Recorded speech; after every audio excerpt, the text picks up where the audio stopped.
Hey everyone, thanks for clicking on the video. This is Rachelle, and this is a story time about the time that I got into it with my boss and it being pretty bad, but I didn't end up fired. So let me kind of set the scene so you'll understand what type of person my boss was.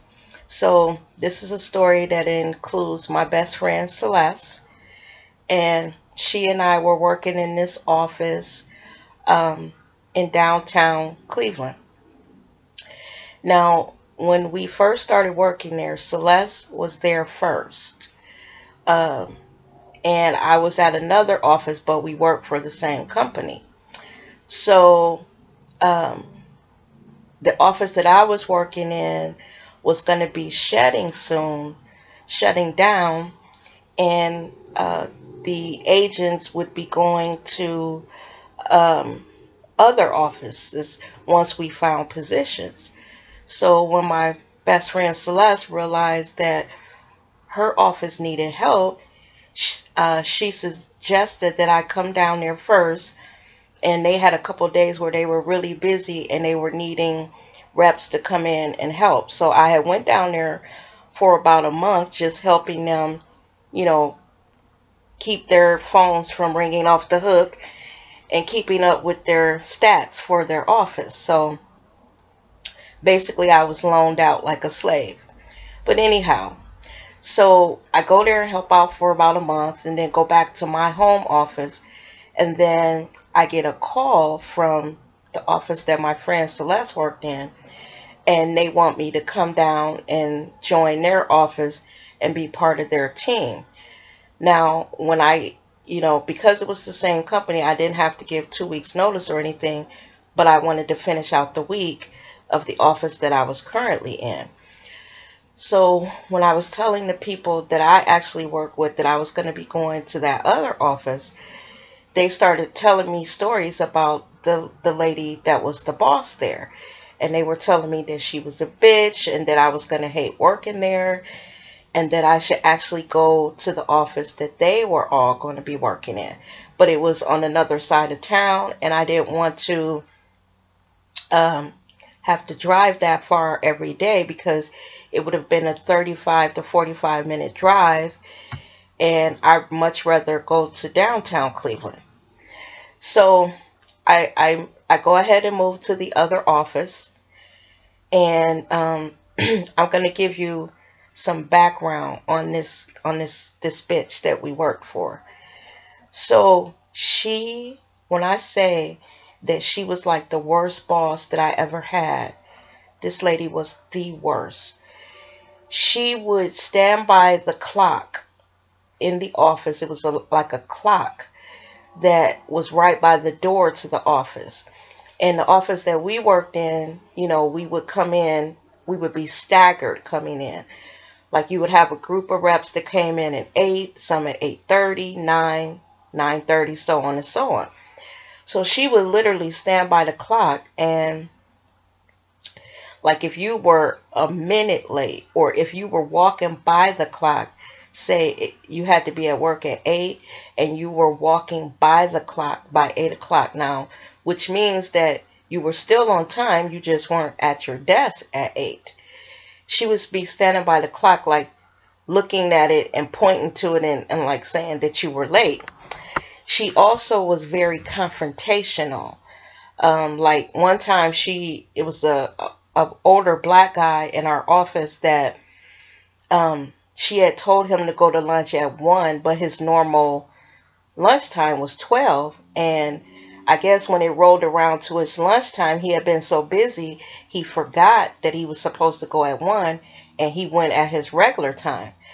So when he came back from lunch, she ran over to him.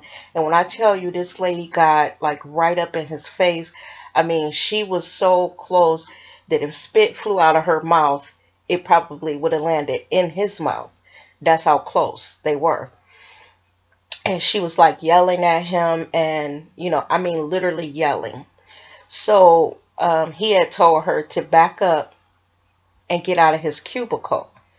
And because she was being disrespectful to him, and he didn't appreciate it, and he wanted her out of his face. He literally went to our area manager and told them that from that point on, he did not want her to speak to him directly because she was so disrespectful. She would even, like, if you had a one-on-one, how when you go in and you have to sit down with your boss and go over, your performance, and, they would critique you and let you know what you need to do to, continue working there and to, better your numbers on the phone. You would be sitting there and she would be so disrespectful and just talk to you any kind of way. There was another time that I had bronchitis and I had been out for like a week. I get back to work, and I don't know if you've ever had bronchitis, but if you have, you know that when you have bronchitis, you cough, really bad. So when I had this bout of bronchitis, because bronchitis was something that I would get once a year, I had 2 ear infections, and then from the coughing, I had burst a blood vessel in my eye. And I had been off for that week. So when I came back to work, I was still coughing really bad. She literally came up to my desk and was like, I really wish you would quit faking with all that coughing. So I'm like, and her name was Valerie. I'm like, Valerie, I'm not faking. I have a really bad bout of bronchitis. And actually, my doctor told me, to stay out a little longer, but, I really couldn't afford to. So I came on back to work because I didn't want to use up all my, my personal time off, with being sick. And she was like, well, I think you're overdoing it a little bit. Now, I let the bitch say it, because it was my boss. And, how you just like, I'm just going to ignore her because the bitch is crazy. And then another time, like in the business that I was in during the holiday season, it would be slow and we really didn't have any work to do. I was a corporate travel agent for American Express. So it would be really slow because I wasn't the regular type of like a travel agent. I didn't book like vacations like Disney and all of that. We work with executives and companies. We book their travel. So most of the cream of the crop of the executives during holiday seasons, they would be off, so we would be slow. So, basically you were there 8 hours and you may only take maybe like 3 or 4 calls, if that much, in an hour. So during this time, she came up with this thing that she was going to have us clean the office. Now, when I tell you that this was not, well, let me back up first. She told us something like this. This Friday, I want you to wear jeans, t-shirts, and sneakers to work because we're going to be doing some cleaning around here. Now, mind you, this was the type of office where you had to dress up. You wore like, not suits, but, the women had on heels and stockings. It wasn't a casual office. So we actually dressed up. So being the little trouble starting bitch that I was when I was in my 30s, I told her that I wasn't hired to clean. And I'll be damned if I come to work to clean. If it's that slow, let me stay at home, because if I'm going to be doing some cleaning, I'd rather clean my own damn house. Now, I didn't say it like that. I said it much nicer. So that Friday, when we came in, everybody had on jeans. I still had on my little skirt, my stockings, and my pumps. And I was sitting at the desk filing my nails because I wasn't cleaning. Fuck that shit. I didn't get hired. That was not in my job description when they hired me. And she wasn't turning me into Katie the cleaning lady. So that gives you a little background on this bitch. And that day when I didn't clean, she kept coming up to my desk telling me to get up and get with everybody. And she tried to put a bucket and some rags on my desk. And I set that shit on the floor outside my cubicle. So that brings me to when me and her got into it. So this one day, my best friend Celeste receives a call from home. And the call is that her grandmother died. Now, my friend Celeste is a girl that had lost her mother when she was about 25, lost her dad when she was 27, and then she lost her grandfather, and her grandmother was the final, elder that she had left. And I knew for Celeste this was like really, really bad. And when she got off the call, I could tell something was wrong because her face got really red. And I stood up and I was like, Celeste, you okay? And she was like, well, I just lost my grandmother. And she was like, Rachel, that's the last one I had. And she wasn't crying, but I could tell that she was on the verge of breaking down. So I was like, Celeste, you should go up and ask Valerie, can you go home? Just tell her, what happened and that, you need to go home because you just lost a family member. So Celeste was like, well, and this is when I started to know that she wasn't okay. She was like, well, what's the point of me going home? She's gone now. There's nothing I could do for her.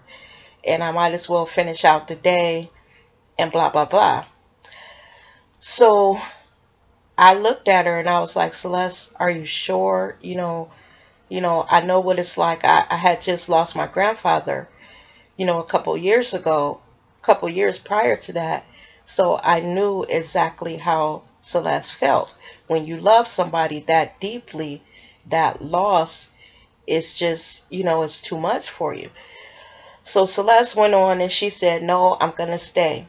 And so I was like, okay, So I go back to work, but I'm keeping my eye on my friend because this is my girl and I know what this loss would mean to her life. So I'm on a call and I see Celeste get some papers and she's going to go over to the fax machine to fax the papers. And I continue on with my call and then I noticed that Celeste just fell on the floor. So right about that time, I finish up my call and I rush over to her and she is on the floor. I mean, literally stretched out on the floor. Celeste is about 5'9" and she is bawling her eyes out. I mean, like, it is that guttural cry that just breaks your heart and it makes you start crying. So I rush over there and I'm like, come on, girl, get up. Let's go to the bathroom. And she was like crying really bad, saying, no, Rachel, I just can't take it anymore. And just really, really, broken up. And right about that time, our boss comes storming and stumping over to where we are. And when I say stumping, I mean like she was marching over there. She gets up to us and she says, what is going on here? So I'm trying to explain to her. And she knew, that Celeste's grandmother was sick and that this is probably what it was that, she got the call that Celeste's grandmother had finally died. So she tells me, Rachel, get back to your desk. We have clients that need to be helped. And did I give you permission to get up out of your seat? So I look at the bitch and I'm like, you know what? This white woman tripping. But I get up. I go back to Celeste. I go back to my desk. Celeste is making her getting up off the floor. And I'm like, girl, if you need me. My boss cut me off, told me, didn't I tell you to get back over to your desk? So now she's doing this in front of everybody in the office, like yelling. When I say screaming, she's screaming. So I mutter something, go back to my desk because I need my damn job. But I'm fuming. I get back on the call and into my call. The call ends and I'm doing my little follow-up work. She comes over to my desk and snatches my phone out of the, out of the little box that it connects you. Well, what she does is she snatches my headset out of the box that connects you to the phone. And she's like, put yourself, basically she tells me to cut my phone off and follow her to the conference room. And she tells Celeste to come too. So we go in the conference room and she's sitting on one side, me and Celeste sitting on the other. And she says to me, Celeste told me what happened, and I told her that she was free to go anytime today, but she decided to stay. So I was like, okay. And I'm sitting there thinking, what does this have to do with me? She was like, but did I give you permission to get out of your seat? No one gets out of their seat in this office as long as we have calls holding without my permission. So I'm sitting there while she goes on and on and on talking shit, basically like telling me off. So at one point, I guess I had zoned out and wasn't basically listening to what she was saying. And she must have realized it. And she said something like, do you hear me? So I look up and I look over at her. And, I'm like, first of all, I didn't hear what she said. So I'm trying to catch up. So she stands up and like we're across this conference table. And she like leans over the conference table, but the conference table is between us and it's wide enough where she's not like up in my face, but she's yelling at me. So I said, you know what, Valerie, you know what? I'm going to get up and I'm going to leave now because I might say something or do something that I might regret right now because you're pissing me off. So I get up and she again tells me, you do not leave this conference room until I tell you you can leave. So by that time, I'm at the door, and just as I was about to put my hand on the door, she goes, didn't I tell you to get over there and sit down? Now I'm standing there. And when I tell you that I heard distant drums from Africa, from the jungle,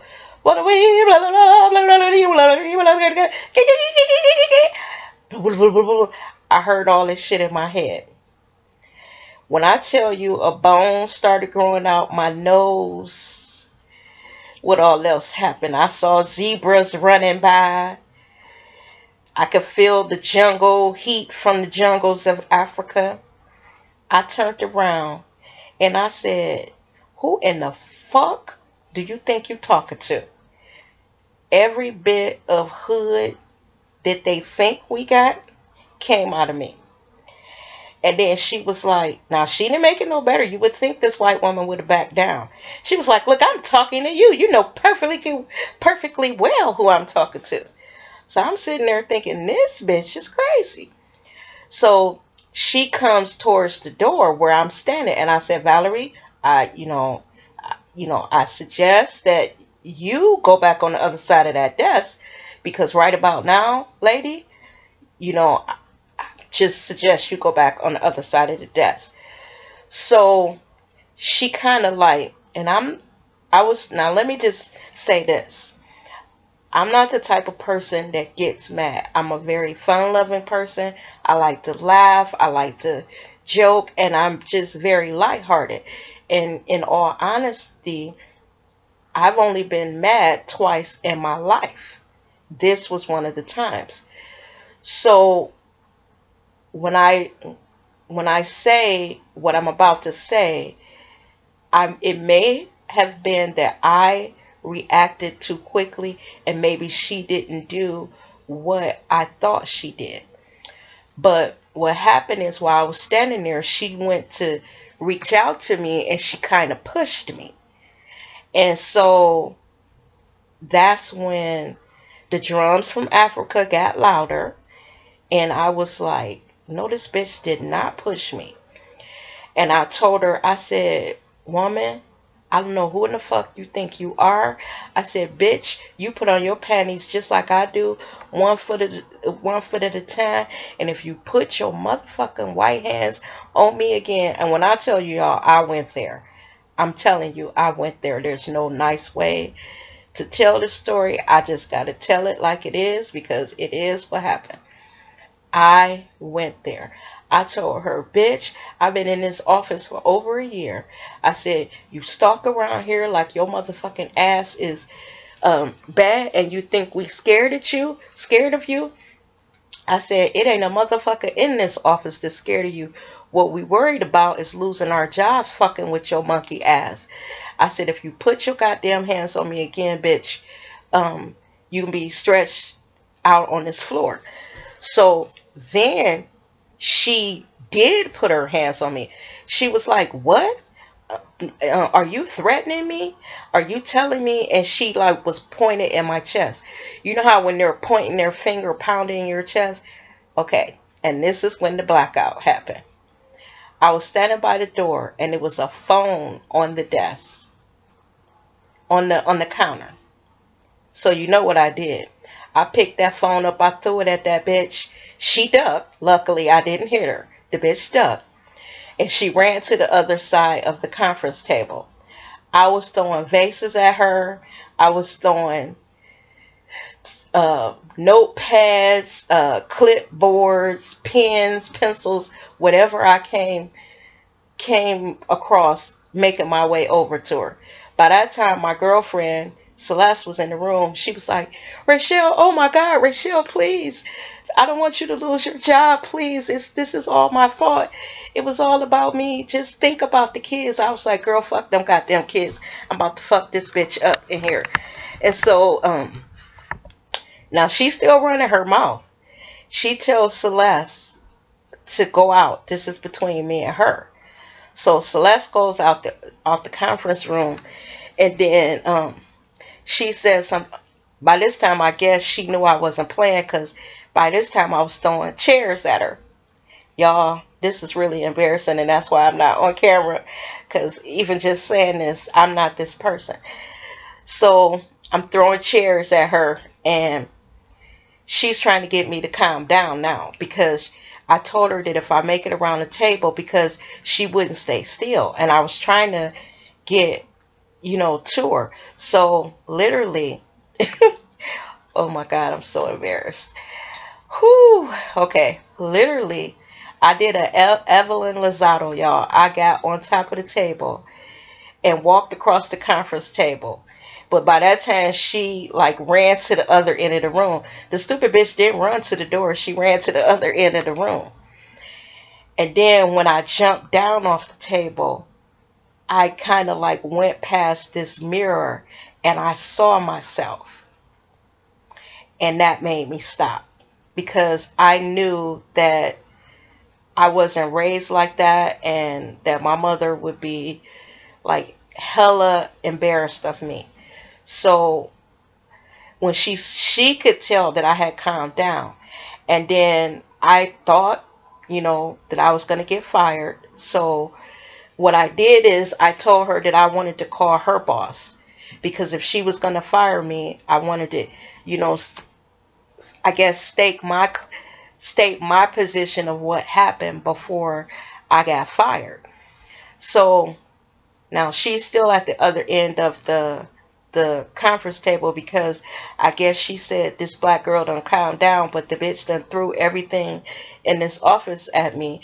And I'm not sure, if this is a ploy to get me to come up to her, and then she fucked me up when she gets there. So I asked her, let's call your boss. I was like, you gonna fire me anyway, so let me call your boss and tell, what happened.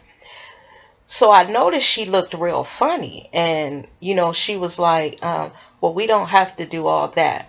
Let's just take a moment, calm down, get ourselves together.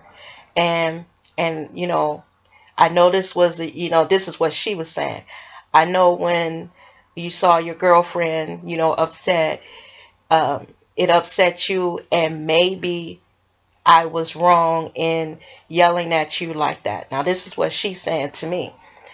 So she says, if you allow me to walk past you, I'll leave out of the conference room, and you could take a moment to gather yourself, and then, go back to your desk. So I kind of nodded, because at that time I was shaking so bad, because like I said, I'm not the type of person that's violent or puts on a show, and I'm definitely not ghetto.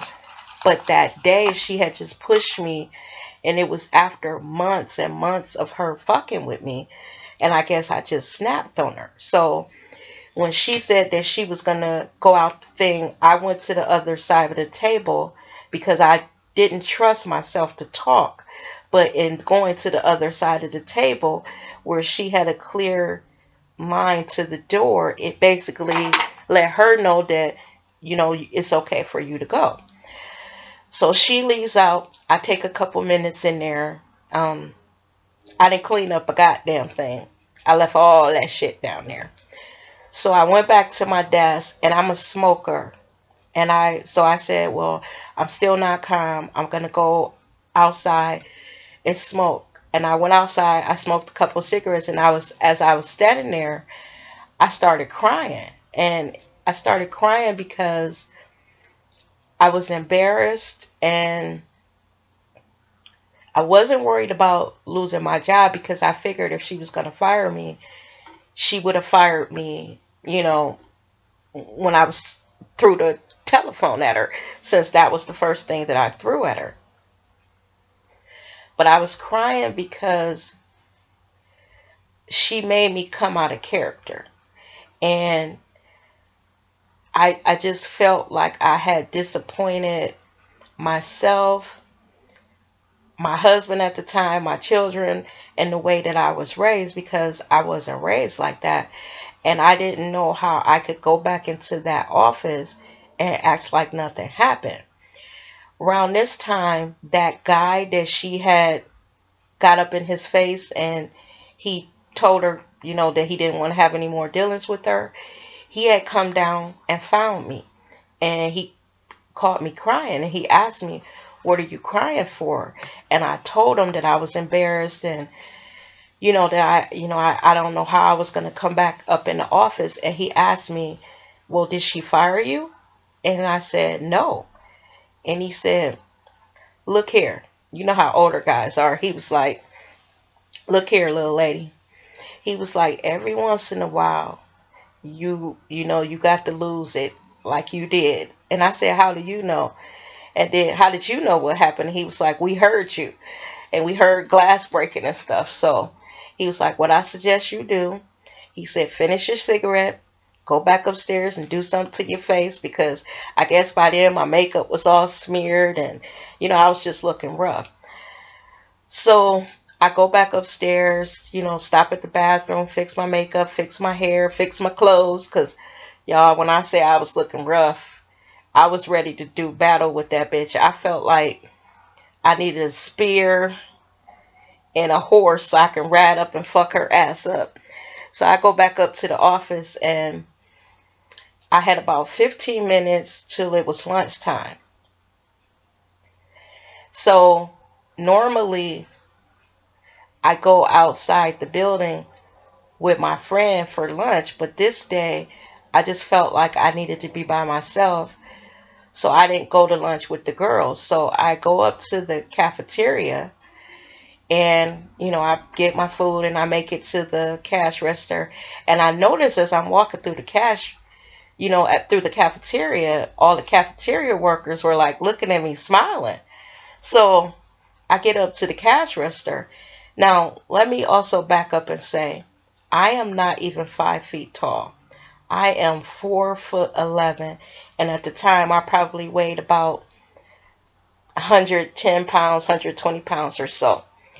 So I get up to the register, and as the girl is ringing up my food, she says, I heard what happened up on the 7th floor. And I was like, I beg your pardon, because this particular cashier had really never spoken to me. She didn't have any reason to, other than have a good day after she rung up my lunch. And so then I said, beg your pardon. She said, girl, you know everybody talking about you clocking out on your boss. I said, oh my God. How do you know? She said, girl, every black person in this building know. I said, that shit just happened about 15 minutes ago. How do y'all know this happened? And they said, girl, you know when you was in there throwing shit at her? People was outside the door. They heard everything. They told us everything. You told her that she put on her bitch. You put on your panties just the same way that I do. Now you would think that I would be proud, but right there at that restaurant, I started crying again. I was like, oh my God, I cannot believe everybody knows this. How am I gonna walk through this building? You know, these people gonna think I'm ghetto and that I was raised in the hood and that, you know, I ain't got no home training and, you know, no couth. So the little girl at the restaurant goes, she says, girl, quit tripping. She was like, you are a hero. And I was like, she actually said, you are our shero. And I said, what? Now I'm crying, nose running and everything. I'm doing the ugly cries, Oprah say. And so she says, why would you be embarrassed? She was like, everybody know about Miss Valerie and how she treats her employees. She said everybody in the building is talking about and how is happy that you finally shut that bitch down. And as I walked back, you know, to the, you know, when it got a table in the cafeteria, I was sitting there and people were like coming up to me and they were like, go ahead, little Tyson. They were calling me Tyson. And after that, they never called me by my name, Rachel. They would call me Little Tyson. And like they'll see me in the hall and they'd be like, what's up, Little Tyson? And I'm going to finish up this story. So after that, right after that, it was time for us to get raises. You know, it was that time of year where, you know, you go in for your review and you get your raise. Well, she didn't give me a one-on-one in the conference room. She told me no need to. And so I was like, okay, I'm sure that I'm not getting a raise this year. I done threatened to whoop this bitch ass. I threw everything but the kitchen sink at her in that conference room. I know I'm not getting a raise. And then right when it was time for us to get our raises, September 11th happened. And because we were in the airline industry, our industry was the industry that was affected. So what American Express did is you normally get 2 pay increases a year. So when it was time to get your raise, you would get your regular raise that everybody else got, and you would get a merit increase. And that was on what they felt your contribution was to that office. So there was an announcement made by American Express that no annual increases would be given this year because it would help American Express not have to lay people off, you know, in view of what happened with the airline industry. So they asked American Express employees, would you guys forego your raises this year so we don't have to lay people off? And of course people were like, yeah, if it means that I'm not going to get laid off, then of course.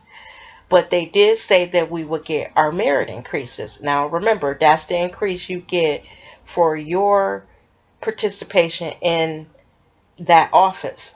Now each office is given a certain amount of money, and it's up to that particular manager of that office to split the money any way that they feel is necessary or is appropriate, and which employee, you know, exemplify all of American Express's standards. So now y'all, I didn't have any illusions to it wasn't going to be me, so I just consoled myself that I wasn't getting any raise that year.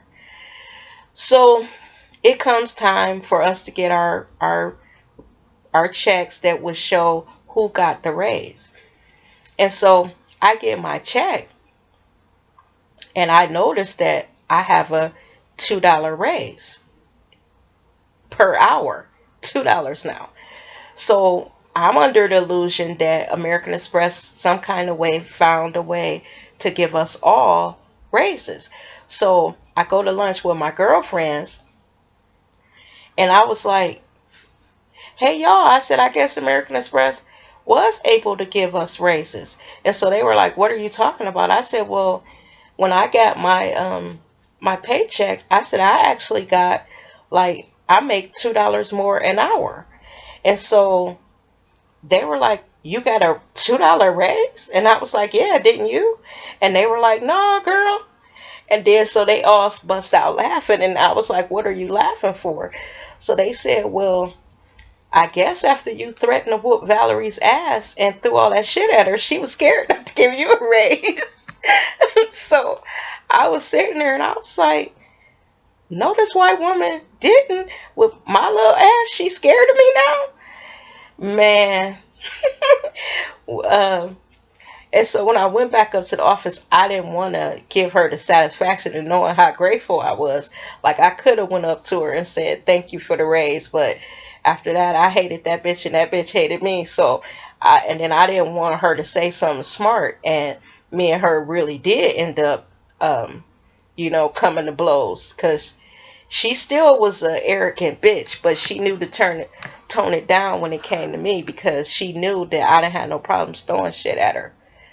So that is the story of when I clocked at my job and threatened to fuck my boss up, threw everything but the kitchen sink at her, cried about it, ended up with a $2 raise, and here I am today.